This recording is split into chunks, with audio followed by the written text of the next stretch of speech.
He inherited, what, £10 million from the late Queen Mother? Again, that's all very secret, so we don't know the exact figures. But why is no one asking him? I mean, him and his upstart wife that have arguably no real, like they haven't earned that money by any means. Why aren't we criticising? Extend the same courtesy to William. Well, £369 million that's come from Crown Estate money. It's a very complicated system where the profits from the Crown Estate then get hived off by a certain percentage to repair Buckingham Palace over 10 years. Because of COVID and because of £100 million this year to complete Buckingham Palace. Do you think is it worth the money? Do we want all this money spent on a grand Buckingham Palace that people can visit and we can have state visits there? They're going to get the money back, aren't they? Yeah, exactly, if they open it up more, then if they open it up, 10 months a year as opposed to how many months is it open now? 4 or 5 or something, whatever. If they've extended it over the summer now. Yeah, extended it over the summer. They will get the money back, so that's fair enough. But it's a question of what. But I thought it was also rather interesting. I didn't think it was a very good look for William not to reveal what income tax. I think it's a very strange thing. His spokespeople say that he's paying the maximum income tax on his profits from the Duchy of Cornwall. But why not tell us what that is? What difference I don't does it understand make? the point of keeping it secret. It's just not a very good look. I understand why he's keeping it secret, because I think there. All right, buckle up, because the British Parliament is allegedly declaring all-out war on Prince Harry. Whispers are spreading like wildfire that they're not just drafting a removal of titles bill, they're practically hand-stitching his name onto the front of it. And as if that's not enough of a public flogging, rumor has it the taxman is knocking on his door with a financial bombshell that could make a grown man cry. We're talking about a 6-figure bill that has to be paid in less than a week. The royal fairy tale has officially hit a snag, and the tax office is the villain of this story. When you give the public too much to talk about, again, he can't win. He could pay so much in income tax, but people are saying, oh, but then you must be earning this much. And then we get into a back and forth about what he's actually earning. You do have to realize that the royal family are kind of in a fishbowl. So they may be fabulously wealthy, but they can't really enjoy it. They can't walk around with like Rolexes and in ostentatious garb. So, I mean, there has to be limits on what you can share. And this is why I also agree with sort of Prince William's approach to streamlining the royal family, like many European royals have done, and downsizing it to have they just need 2 homes, really. That's all they can make a use. Sandering. But you have to wonder, what did Harry do to provoke this kind of parliamentary firestorm? The whole royal rift is on full blast again, and it's a mess of Harry airing his grievances to anyone who will listen, all after losing a security battle. The walls are closing in, and there's no palace to protect him this time, no sympathetic media to spin his narrative, and no celebrity buddy to bail him out. The UK Parliament has officially unveiled this new title removal bill, and they've named Harry as the direct target. It's a bill that would strip him of the title he and his wife plaster on every book deal, Netflix contract, and Hollywood pitch. So we can really argue the case that this is actually an institution that benefits Britain in virtually every single way. I don't think that's asking for too much, but going down this rabbit hole about how much he actually makes, well, how much does he enjoy? He's not on a yacht in the south of France living the life that he wants to. He's usually... This is a legal framework designed to erase his last thread of royal identity. It's no longer just a rumor. The legal hammer is out and ready to drop, which makes you question if he's ever truly been a private citizen at all. So, if his title is on the chopping block, what else is in danger? Apparently, just as Parliament was debating his titles, HMRC dropped a financial hammer, a truly magnificent hammer, right on his head. Reports say Harry owes a staggering $800,000 in back taxes tied to his UK assets and earnings. The sheer audacity of it, they gave him just 3 days to pay up. Failure to do so means he risks asset seizures or even legal action.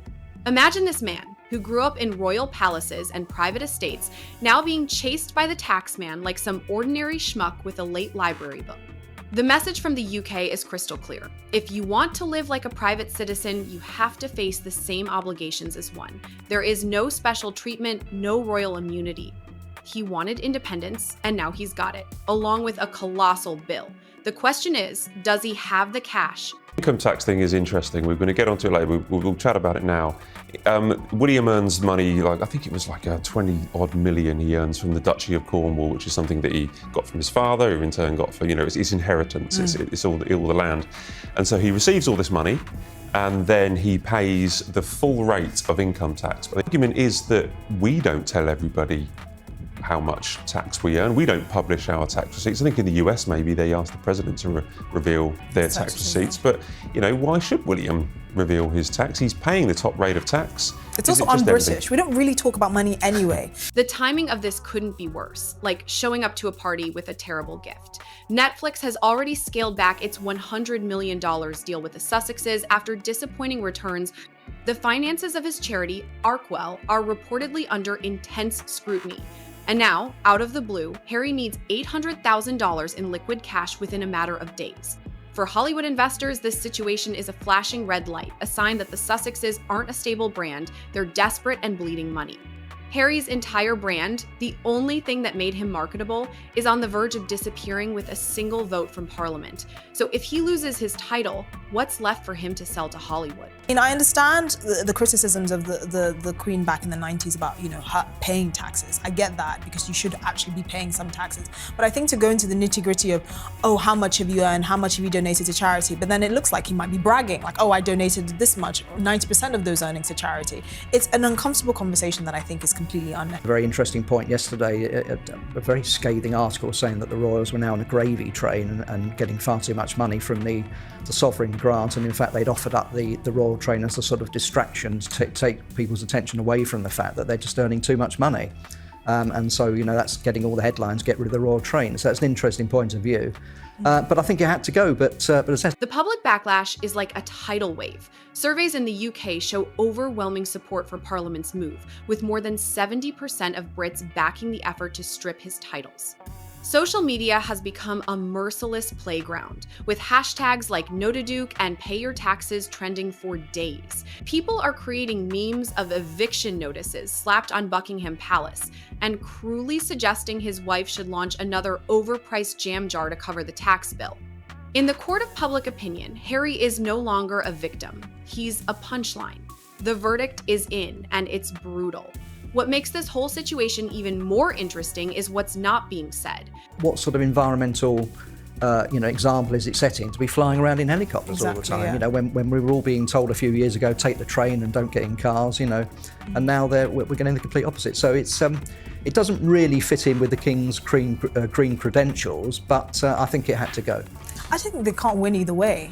If they kept it, people would say, it's something that the Queen was very passionate about, it's emblematic of the royal, because they're earning too much money. I mean, the £100 million that have been granted for the refurbishments of Buckingham Palace, there is a public good there. If you go anywhere near Buckingham Palace, it's always full of tourists. A tour alone will cost about £60 per person, just to tour the Buckingham Palace. The British public makes a lot of money, and there's a lot of financial good that comes from tourism that the royal family generates. The silence from his wife, Meghan Markle, is deafening. Normally quick to position herself as Harry's savior, she has reportedly avoided making any public comment on the matter. Whispers suggest this is no accident. She wants no part of her husband's financial mess, especially with rumors swirling that her own ventures are already struggling. The image of the powerful Sussex couple has completely crumbled. The word on the street is that she is distancing herself, leaving Harry to fight this public humiliation alone. For a man who abandoned his entire family to stand by her side, this quiet retreat is more than strategic. It's a betrayal. So what's the royal family's take on all of this? I personally think this was the right time to get rid of the royal I think train. at the moment the refurbishment of Buckingham Palace, which is clearly necessary, the rewiring and plumbing and everything else, which is ancient, got to be done. But then after that's over, I think they really do have to make some serious decisions, because they've just got too many homes. And when sadly the king dies, I'm a private, but they've it still doesn't. It's not a good look to have 7 or 8 homes, is it? Do you not think the royal family should have lots of homes? It's the royal family. Do you I not think they should should make- They can't have make use of helicopters? all They of should them. have trains. They should have a yacht. This is the whole idea. Yeah, I think they should to a certain extent. Sources close to Buckingham Palace confirm that King Charles and Prince William will not step in. The palace is staying quiet, refusing to get involved. One insider quipped, he wanted freedom and now he has it, along with the bills. The monarchy has drawn a clear line in the sand. Harry is no longer their responsibility. With Parliament and HMRC involved, not even royal influence can stop this public humiliation. He's been left out in the cold. But there's a reason for all of this that goes deeper than just a bill. This isn't just about titles and taxes, it's about accountability. For years, Harry has painted himself as a victim of the palace, the press, and his own family. But now, with Parliament acting against him and HMRC demanding cash, he can no longer hide behind his excuses. The system is treating him exactly as he claims to be, a private citizen. No more royal shields, no more royal cushions, just pure unadulterated reality. He ran from duty only to find out that duty always comes back around, one way or another. So when he finally realizes he can't use his royal status as a shield, what will he do then? The sheer irony of his situation is almost too good to be true. He spent years trashing the monarchy and his family, only to cling to the Duke of Sussex title for his Hollywood brand. He declared his independence from Britain, only to find out that Britain hasn't declared independence from him. The country still wants him to pay up.